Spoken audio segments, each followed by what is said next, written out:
I kind of live parasport day to day on a local and provincial level, but it doesn't get the same amount of recognition all year long that I see it. So I think the Paralympics is just a really great opportunity for the rest of the world to see what some of us are doing in parasport kind of on a day-to-day basis, but of course on a much larger scale than what we would normally see.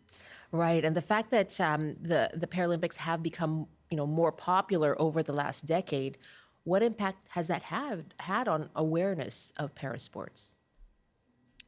Yeah, I mean, there's been huge strides, a lot of progress. There's still, always a ways to go. I think for us in BC, when the Paralympics came here in 2010, that was a really big catalyst for growth in parasport across the province. Of course, when COVID hit, that caused some difficulties in the sports sector across the board, but I think parasport was hit a little bit harder. So having events like this, now that we're kind of on the other side of that, and we've seen regrowth and resurgence of a lot of our sports, it makes such a huge difference to have that visibility for everybody, because not everyone knows about the local program offerings that we have here in BC. So just having the opportunity to see it, and maybe that sparks some people to do a little bit more research and find out what's out there. So it makes a huge difference. Yeah. Have you seen a surge of interest or signups for adaptive sports in BC then? I would say in para hockey in particular, our growth over the last couple of years has been pretty significant. I'd say province-wide, there's a lot of interest. Some of our smaller sports, it can be a little bit more challenging. There are a lot of, barriers that different athletes face, but, that we're always working to mitigate those as much as possible. And I would say that across the board, there's always interest in adaptive sports. It's just finding the right ways to work with some of the challenges that our athletes face, and making our programs as accessible and inclusive as possible. What are those barriers?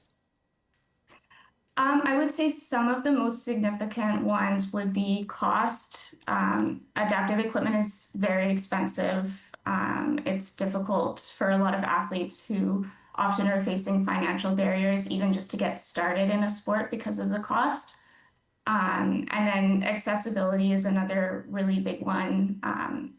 We need accessible sports spaces in order to be able to run accessible programs, and a lot of ice rinks and gyms were built years and years ago before anyone was really thinking about accessibility standards. So that's another challenge that, we as programmers face in even getting those programs into place, some of those accessibility challenges. And then with travel as well, because parasport, you have a smaller demographic of people, and so it's more difficult to have programs in every possible region that you would want to have them. So it often involves travel to get to a program or to get to a competition, and transportation, accessibility of airplanes, hotels, all of those things kind of factor in. And it's something that, in mainstream sport, most people don't have to think about those things on a day-to-day, and that's just the daily lives of our parasport athletes.